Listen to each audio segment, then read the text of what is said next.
Namaste and welcome back to PhD Research Yaatra.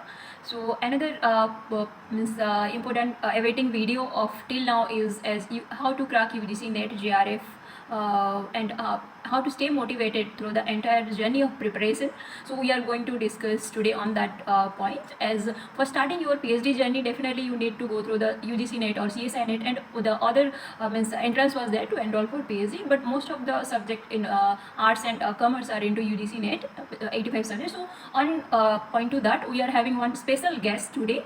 So and he is one well-known UGC NET mentor in our university, Central University of Karnataka, and he has mentored many of our students since 2 years in our department.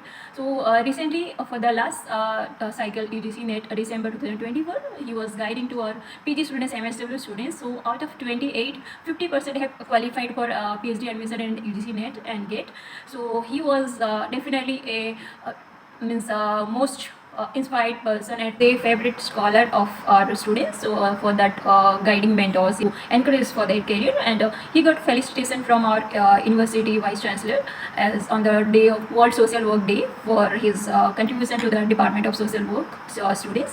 So today we are very honored to invite as a special guest on for discussing on the point of UGC NET JRF preparation strategy and how to stay motivated. So and he is one among of as a core team member of PhD Research Yaatra, so that definitely it is going to helpful for guiding whoever aspiring to UGC NET JRF. So welcome to Maan Thakur to this podcast.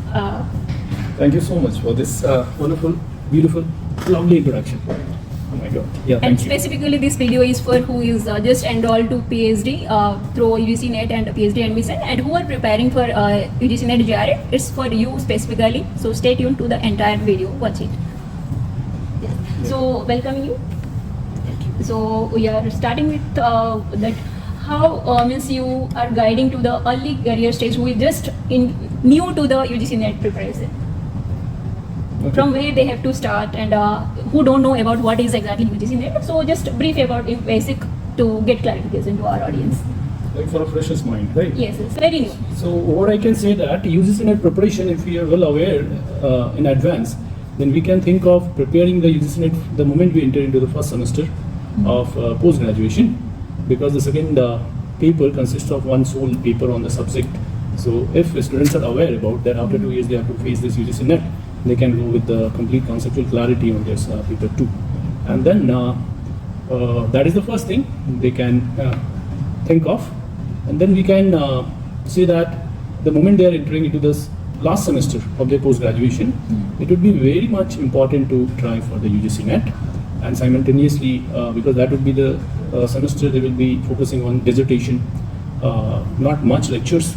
So in that time they can prepare on the both fronts. One is for their academics, for PG, and second is for the UGC NET. So there they can focus on paper 1, and because of their 1.5 years of continuous clarity on the subject topics, it will be easier for them to. So basically, in third semester, it is the best time to focus into UGC NET JRF. For paper 2 from first semester only, because usually students get the idea of UGC NET when they hear from their senior, and at the last semester they are looming for their future and career. Then they start thinking that we have to prepare for UGC NET. So no, they are certainly knowing that what course of action will be followed in the future. So they can see basically making the notes and all, and subject topic is always very in depth, and they are reading all those topics. So why not to start it from the first semester? So this is what I'll tell to the fresher's mind. If you are thinking for the higher education, especially for the PhD research, so you must be having a very good command over your subject knowledge, apart from the paper 1. So yeah, for the freshers I can say that they should aim it from the first semester of post-graduation. Okay, so who have know what is UGC NET, so they should start from paper first PG first year itself only. Right. But can you brief about what is UGC NET and who should aspire for doing it? Who don't know completely idea, because there are many graduates who just doing PG only without knowing anything about UGC NET. Okay, UGC NET. I should first mention the full form is the University Grant Commission National Eligibility Test for teaching positions as an assistant professor, and then for getting junior research fellowship. So these both, they can go for teaching. That is also one part of very important contribution in the academics. They can gain experience from there. And the second one, which is the top priority we keep, that is a JRF, Junior Research Fellowship. So this way they can enter in any research institutions as a JRF position holder and also as a PhD scholar. Both the positions are open. Sometimes university gives the notification for the JRF and sometimes there is an open PhD admission. So JRF candidates are having the higher chances to get all those positions. So UGC NET overall for the higher education. If somebody wants to pursue their research further after post-graduation, because in every post-graduation syllabus, 4th semester, dedicated for the research orientation. Mostly last year, we can say that we keep learning about the research methodology. And as a young mind who has started developing the andragogical level of thinking, a higher level of thinking or reflective level of thinking, so they start thinking that in this area, can we do something onto the policy making or onto some findings, but they should validate all those ideas through some systematic way of measuring that ideas. So they get inspired for doing the research. But how to do that? Because research is a long time process. So if that kind of ideas getting into their head, that this ideas I want to validate, so PhD is then must. Those minds should aspire for or should try for the UGC NET. This is what I can say here. That's great, insightful on this. Means who should do it. Basically, if you're clear about doing academics and doing a research career, then you should give this time only. So, I'll just pause you here because one more important point. There are some mini Ratnas companies also, but nowadays their vacancies are less. Earlier they were taking the HR trainee in their like sale, then Gale, yeah, in NTPC. So in the management role, they used to take the candidates who has qualified the NET. But as my experience goes on, I'm seeing very less vacancies nowadays. Is there are more than 85 subjects in UGC NET means NTA website, so you can, if whatever allied subject to your main core PG syllabus, you can go for it. Means mostly for management trainee and all, that paper code 55 is relevant. Who is doing MBA HR or management HR or MSW HR, they can try on that paper also. Yeah, it's his point of so view. Nice to have an getting interviewed by a expert who is also a PhD in HR. So good to know this. Thank you. So in continuous to that, so how important is who are preparing since some time, and now it's just recently notification came by NTA, it is published and it is going to be happen in June 2025. So how you are giving some priorities to doing mock tests and PIQs? Okay, so you're talking about this batch, the Yes. June 2025. Yes. So then we are having only 3 weeks. So in this time period, the best is go for the, as you said, mock test and following the previous year questions. So because the conceptual clarity we couldn't make much use upon, but because our students is already PG students, and if somebody is having the gap, the only way at this moment is kind of a crash course. Okay. So they should prepare a timetable. There should be a lot of schedule for the mock test, and that is readily available on the UGC NET website. And then PYQ question as much as they can solve, and then shortly they can make a notes also, and all those questions which they couldn't answer, they should try to write it down, note it down, and they can refer it. Majorly I'll focus on solving PYQ and mock test, previous year questions. See, nowadays what it is coming, like many information are available in YouTube. Whatever you just search it, you are getting lot of content on any topic. So what should students ensure that how they can focus it? Only books or online platform, or what their techniques should be for this 1 month? Because it is not unavailability of resources now. It's a lot of resources. How to utilize the relevant and authentic source and what they can rely on it. So in this little world, this is one very great challenge. We see it as an opportunity, but having a lot of information also onto the screen, how you'll organize. That really matters because a student, if they will just have any search keywords on the YouTube or on Google, they'll get a lot of notification. Yeah. But which one is having the authentication? Which is a very, very valid source of information? This is difficult to understand from, because every, even we are having a YouTube channel, Yes. right? We'll be trying to bring the best out of it. But the student who is in the graduation UG, they really sometimes don't understand that which channel subscription would be good for us. So you should keep, if you are following the online material, you should keep following at least 1 or 2. So and you should watch that YouTube regularly. And then if they are giving the PYQ, if they are having the conceptual clarity classes they are giving, assume onto the psychology related subject or some related to the women's studies or criminology, like crime and reformation settings. If they are just giving any lecture on that, you must verify all those from the books. At least you should determine yourself that this YouTube channel is giving the best knowledge or best information. So I will not deny using any online material. Okay. That is fine, because even some students from the rural India, okay, who is not having access to the offline things, they can also make use of it. But they should organize and verify all those mentors by 1 and 2 books where they are mentioning the right concepts, and it should be in depth. It should not be on the surface level. Then that kind of channel they can go for. Okay, I'm little ambiguous because of this lot of information is there, and I follow that if you take the advice of one mentor, it is always good, because we connect from them, we can drop our queries to them, they can address to it.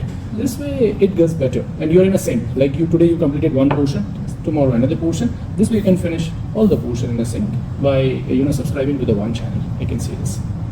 Okay. So relying on online or YouTube channel is that's one option can be done, but students should have their own strategy and own syllabus. They should be aware about what syllabus is and note down and keep information to that particular topic, and they can revise it later while doing it. For offline, I can say that if you have any chances to access to any offline or maybe some mentors, some teachers, please go and try to take the offline classes. It's a face-to-face communication, face-to-face teaching has a lot of value. It keeps motivating you. It doesn't let you distract from your focus and target. So if any mentor is available around you, you must go and start learning from him or her. Okay. So along with this, I would ask what the biggest mistakes generally students do while doing preparation. What you have encountered with the students you are doing? See, this is a very important thing, because I have seen students who are passionate in the beginning, but later on they couldn't qualify. So what they do the mistake, they think that we have already studied the paper 2. So in the first year and then second year. So they think that we will not cover it, we will cover it later. So that gives them later on a big challenge, because 200 marks question you are attempting and you are taking it lightly. And that is when you are in the classroom, it's a descriptive way of learning. And in the UGC NET, it's a very much multiple choice questions. That strategy is very different. How to frame, how to answer a question of 2 marks from all those big chapters you have learned, you need to practice. You must do the preparation for paper 2, even if you have studied it and you are easy, right? And then I've seen students, they don't do the mock test. And mock test is a very important strategy for the computer-based exams. Okay. And the third one, what the timetable they prepare, they don't follow that, because there is a difference between your passion and preparation. When you're passionate, you will be pasting a lot of pictures on your walls, but it's very surprising later on you will not even see what is on that wall and what is in that map. So preparation comes with the proper timetable, and you have to stick to your timetable. So keep both of the papers, paper 1 and paper 2 together, focus on the paper 2 too, and then follow the timetable. This I can summarize that these mistakes actually they do. Yeah, mostly it's happened. So as what will next, coming to the next questions, what is the best time to prepare? How your students qualified recently, how they are proud of themselves as being in university only while doing PG qualifying UGC NET and after completing UGC NET. Is there any difference of confidence between students? Yeah, for sure. I'm so blessed to have a very hard-working students around me. They really did wonder, and it's very much like it will be I'm just getting the credit of their hard work. I may not be the right person, because while doing the PG qualifying UGC NET, it's tough. It's tough, but that's what was our strategy. Because see how it gets, it actually how much time you save and how you set for a good career. Now, if you are a PG and then you are going for it, at least you will take 6 months to qualify it. You will be at your home, and you are a PG student. A lot of expectations is there for job and all. Yes. Because in our Indian, family, when you are even 10+2, they expect you to, have some kind of, because Indian is the socio-economic conditions are very different. So, and you are in a PG. Yes. So they expect you to go for a job, search for the job. Then they are in a certain dilemma. Yes. And the dilemma means what? A difficulty. You are not focused. So while being in the PG, we strategize ourselves that we will focus in their last semester. At that time, even they were not sure that they can qualify it because they have a certain syllabus last semester. So, but somehow we could instill that belief in them, and they gone for a trial. And in that trial, they could bring that laurel to all of us and to their batches. So now what will happen, all the summer admissions, which will be starting right now, they'll be directly going for the PhD admissions. And confidence is what, because you have studied in the classroom, but also you have qualified a national level exam. That gives a different confidence that yes, I was a good learner. So this actually helps them to also focus in their direction of higher education, I can say that. So yeah, I have found them very much confident and very much happy. So I can say that, yeah. Definitely, they have think about themselves. They achieve something, that confidence will be there. Continue with that questions. I will be who are just recently passed out last year and working somewhere or just stuck into that, and they are trying to figure out, they are preparing it. So how they can manage their time while doing as a working professional, or while doing, who have just enrolled PhD without JRF, like UGC through UGC NET, or only PhD admission was also there. So what should be their motivation for? No, you wanted to ask me that who has enrolled in a PhD with the PhD qualifying or NET category? Yes, without JRF. Okay, who has already come into the PhD institutions, right? Okay, so how they can manage these big fronts? Yes. Yeah. First of all, the great thing is your motivation, motive, what it is. So what JRF is, they must work on that. JRF will give them a very good recognition in their sector, and also it will make them stabilize financially. So. See, the difficulty is, even if you are qualified JRF, right? Then again you have to go for the PhD admission. Yes. That is also a very rigorous task of finding your kind of mentor and then university. Here you have actually got into that, right? Now only task is to qualify JRF, right? And you have already qualified NET, so you understood how to crack it. Yes. Like assume you just have to push for 20% extra effort, and in coursework, what happens? There is a research aptitude. They will give a lot of emphasis upon the research methodology. Yes. So in topic one research aptitude is covered, right? They will also get some opportunity for the teachings. So they certainly develop by learning by doing, the teaching aptitude also. That is also resolved. Then you are in a sector where everyone is very much good with the communication skills and all. So see, when you have a practical knowledge, it's very much easy to apply with the theoretical part. So there are many paper one subjects which is easily can you understand being into the PhD environment. Okay, so, and coursework is what it will start from the 9 to 5, right? It will be over, there will be little assignment. And what I think, if you have qualified NET, 2 hours of preparation each day, you can think of qualifying JRF. So I'll just advise, push yourself, qualify JRF, so that you will be having a lot of financial stability and also recognition, and then your 5 years struggle is over, because research is all about the more you are into the research, more demanding it would be.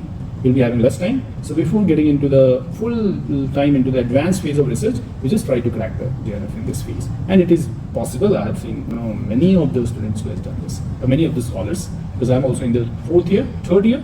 So I've seen students qualifying JRF myself. Okay, so that's insightful. But sometimes, because when scholars are in starting, they were highly motivated to do JRF and all. But once they get into any university admission, they are so much into their coursework and research topics related to that, they are not giving priority or not that much motivated to continue, because there is a gap in between, because it's a 6-month cycle exam. They are doing it preparation, just once they come into that 4 months gap or 3 months gap, they are unable to get into again to this strategy. So how you have suggestion for them? See, what do I do understand? The problem is with them, they think that we are in the PhD. We have certain commitment with our coursework, we have to go for the assignment and qualifying the coursework. What they do simultaneously this coursework also, and then JRF preparation also, right? So yeah, it is tall on their head. So what I think, first of all, they need to, and sometimes mentors or the teachers over there, they give a lot of assignment.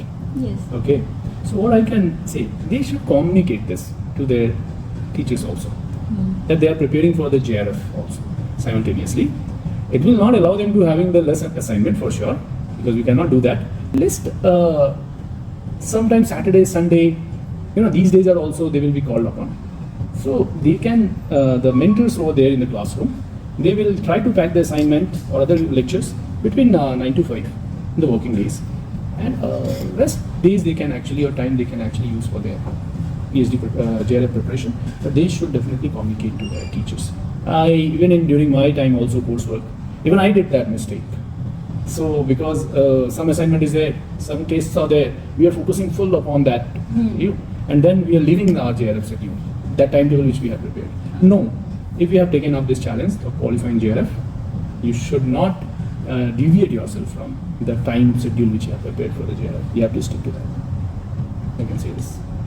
So means the scholars, because we are in third year, so what differences you see between their research work, how JRF means saves their research career with who having JRF or without JRF, only with limited institute fellowship, like as we are getting non-net fellowship in central universities? It will compromise your reach, because the research is very important point. Is about, so like I was talking to one fellow yesterday. He said very rightly that research will bring a hole in your pocket. Yes. Right? And assume you are getting the fellowship, and some international conferences are there. Yes. So when you have power of money in your hand, you will be doing the conferences in Italy or Geneva. And if you don't have, then you go to the Delhi or. And Delhi also sometimes not possible with non-net fellowship. Yeah, not possible. That's where. I can say that it is possible. It is possible. But the thing is, you will have to struggle a lot. Yeah. So with the JRF, first of all, the kind of quality of your research will improve, and sometimes it requires subscription.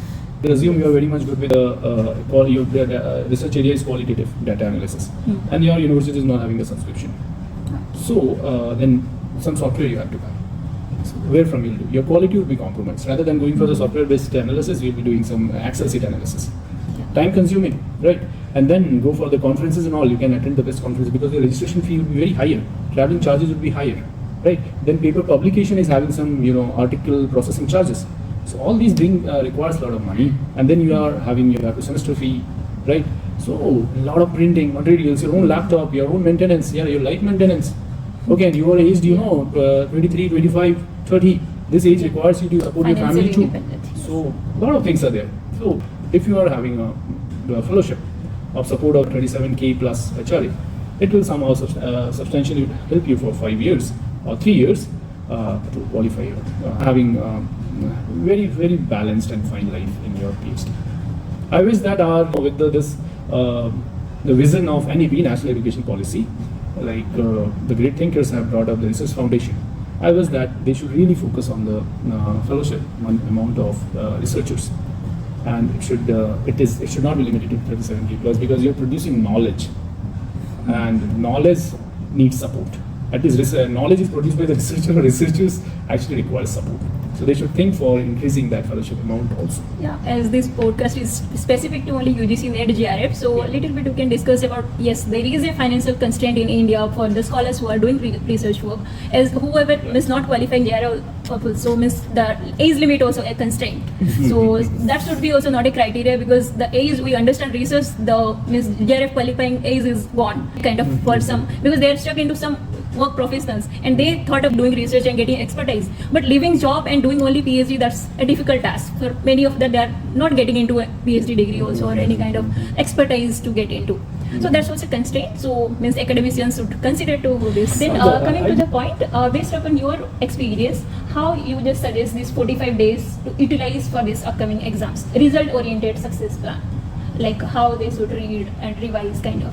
Finally, one advice for our okay, like you all are preparing for last around 2-3 months. Because the exam is just in June. Just give some final orientation to them, how their strategy should be. Yeah, they should start revising. And I'll again see that the mock test. Okay. Like I'll tell you my strategy, how I used to do my studies. I assume there's 7 days in your hand, right? 2 days for the revision, like for the paper 1. Monday, Wednesday, you'll revise it. On the Wednesday, you'll go for the mock test. Okay? 1 hour, 2 hours daily, right? You have to study. So on Wednesday, like you solve the mock test. Now, paper 1 mock test, it's a 50 question. It will take only 1 hour. Again, 1 hour in your hand. You go and see all that which gone wrong and what is the right answer. Because the subconscious is a very dangerous thing. Sometimes you'll answer in the real-time environment in your UGC NET, that examination day. Wrong answer, though you have seen the right answer. Because what happened? No, you have clicked some wrong answer, you never corrected it. Okay. So no, we should not do that. We should sit for correcting all those what had gone wrong. So one slate for that. With Thursday, Friday again for the paper 2. Again 2 hours clarity you get on this. Then again on Saturday, you can go for the mock test of paper 2. Now it's 100 questions. It will take 2 hours to solve it. Then again next day, you can again use that 2 hours to revise all those concepts, all those questions. So this is 2 hours on a daily basis, Monday to Sunday. If this routine they will follow for this 45 days, I'm very much certainly sure that they will follow. It's wonderful suggestion for our who are aspirants for UGC NET JRF. So, as we come to the conclusion of this podcast, so what will be your last suggestion for our aspirants? Okay, qualify it. Qualify UGC NET JRF. Aim for it. Because one of my mentor, she once said that if you aim for sun, in case you miss, you will fall into the space. Okay, so space is also a very wonderful place. So just qualify, just aim for the JRF. Okay, and don't compromise less than it. And if you talk a lot of ideas around yourself, you must think that you are a researcher. Okay, if you talk a lot of ideas you simply bug your bored people around yourself, your friends, your family, and you keep asserting or you want a reassurance that what I'm talking is very good and good and good. Please come to the PhD field, and then you will be the one who deserves to speak in that manner. Okay, so aim for this space of PhD. This is what I wanted to add here. Thank you. Just last 1 minute question is like you have appeared UGC NET JRF also. From your personal experience, now you have as a UGC NET mentor, you are guiding all the students who are aspiring it. But from your personal experience, what you regret today? How you could prepare that time so that you could be thinking more about that? No, it's your personal experience about appearing JRF. What mistakes you did? You could, if one chance, then you could recover it. Okay.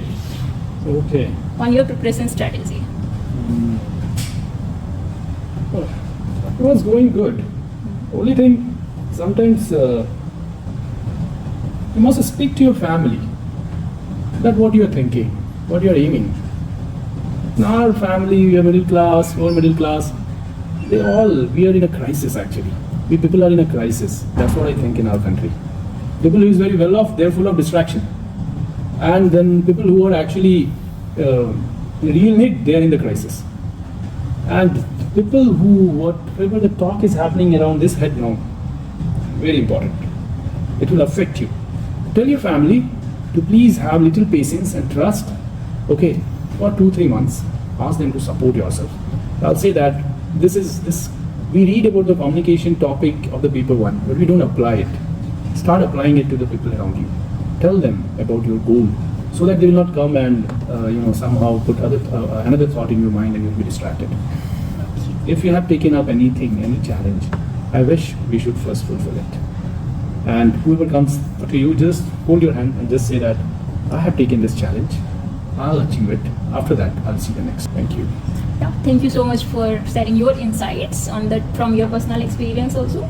So yeah, to our viewers, as he said everything his personal experience, his mentorship. So he have a lot of experience in mentorship also. So stay tuned. If any queries related to UGC NET, you can connect us through our channel. And yeah, definitely, if you are doing preparation, you should be clarified in your mind, and you should share about your goal to your family, your friends, as you are doing focus into that. Don't disturb, and you stay focused, and you should do it. So if you are feeling stuck, then you can reach us also for guidance, and definitely your effort is your investment, and keep pushing yourself, and JRF is in your hand if you are doing hard work properly. Thank you, and subscribe and like if you are enjoying with our conversation and all. Stay tuned. Thank you. Thank you so much.